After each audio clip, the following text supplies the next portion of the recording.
Alright, so let's get some practice with these unit circle concepts. We want to be able to calculate the sine, cosine, and tangent of any angle. So the problem here is, let's calculate the sine, cosine, and tangent of 210 degrees. So again, we have to pretend like we're trying to convert a point that has a theta of 210 from polar form to Cartesian form. So it could be any point on this line right here. Doesn't matter what the r of that point is. The theta of this point is this big 210 degrees right here. Alright, so let's go through the steps. Step 1, we want to find that right triangle that will help us split the point into its x and y. So here's our x and here's our y. So this right here is the angle of focus of this right triangle. 210 minus 180 is 30 degrees. And notice how the opposite is the y, and the adjacent of this right triangle is the x. So this is the correct reference triangle here. We got to remember the importance of choosing the correct reference triangle. So we know we would use the sine cosine of 30 degrees to figure out the y and the x if we had to. So I know that the cosine of 210, the one that I'm curious about, is going to be the same thing as the cosine of 30, or at least just the number of it. We're going to have to put the plus or minus on it manually. Cosine of 30 is 0.866. Alright, now for the sine. Okay, so I imagine putting in an angle of 210 over here, and I think about its x and its r, its adjacent and its hypotenuse. We can clearly see that the x, the adjacent, is going to be a negative x. And of course the r will always be positive. A negative divided by a positive is a negative number. So we know the cosine of 210 is negative 0.866. Alright, for the sine of 210 will equal the sine of 30 degrees, which is a half. Alright, now for the plus and minus. If I think about putting 210 in here, and I think about that y and that r, the y-coordinate of a point, such as this one, having an angular position of 210, well, that y will clearly be negative, and the r is always positive, which will result in a negative. So sine of 210 is a negative 0.5. And do the tangent. Tangent of 30 is 0.577. Got it? Now for the sine, a point that has an angular position of 210, like we've discussed, will have a negative y-coordinate and a negative x-coordinate. We can see that clearly here. Negative y, negative x-coordinate. Negative divided by another negative is actually a positive. So the tangent of 210 is a positive 0.577, interestingly enough. And there we go. These would be the answers to our question here.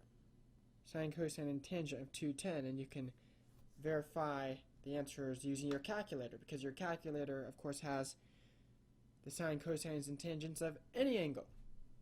Let's do another example. So let's find the sine, cosine, and tangent of 285. Alright, let's draw a point in r and theta that has a theta, an angular position of 285. Well, this is 90. Add another 90, that's 180. Add another 90, 270. So if I go 15 more degrees here, 270 plus 15 will get me that 285. Alright, so that's how I know this line right here is 285. That's important, being able to place your angle. Alright, now we got to be careful here.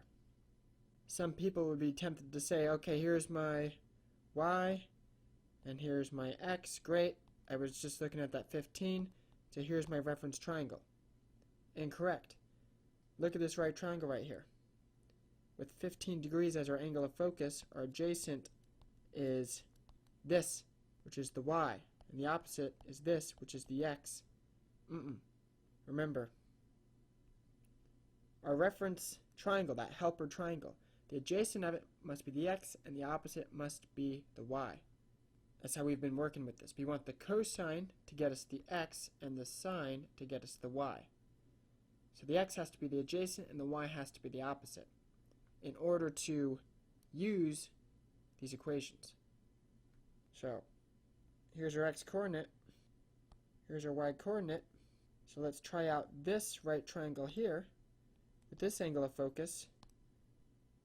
That makes this the adjacent, which is the x, and this the opposite, which is the y. Okay, now we're good. So, different ways to calculate this angle of focus here. We could do 360 minus 285, that's true. Or we could recognize that this angle right here was 15, and then do the whole 90 minus that 15. Either way, you get 75. So 75 is our reference angle, the angle of focus of that reference triangle. So I know I would use the cosine of 75 to calculate our x, and therefore I know that our original question, the cosine of 285, will equal the cosine of 75, 0.259. Alright, now for step 2, we got to put the positive or negative on it. Okay, I imagine the x coordinate of a point with an angle of 285. Well, from a picture here, this x coordinate will be positive. R is always positive. So therefore, cosine of 285 is positive 0.259. The sine of 285 will equal the sine of 75, because the sine of 75 will allow us to calculate this length here, our y coordinate. Sine of 79 is 0.966.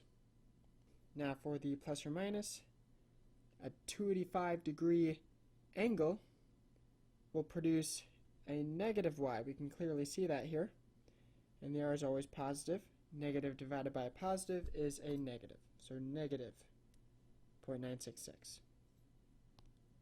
And for the tangent, same deal. It'll equal the tangent of 75, 3.73. And we know that an angle, a point that has an angle of 285 will produce a negative y, a positive x. And a negative divided by a positive is a negative. So tangent of 285 is negative 3.73. So here we have our answers here. Okay, hopefully this video allowed you guys to get some more practice and hopefully allowed you to really solidify these concepts here. We want to be able to calculate the sine, cosine, or tangent of any angle. And the reason why we need sine, cosine, and tangent of any angle is so that we can use these equations right here to convert a point given in its r theta form, its polar form, to its Cartesian form, its x and y form.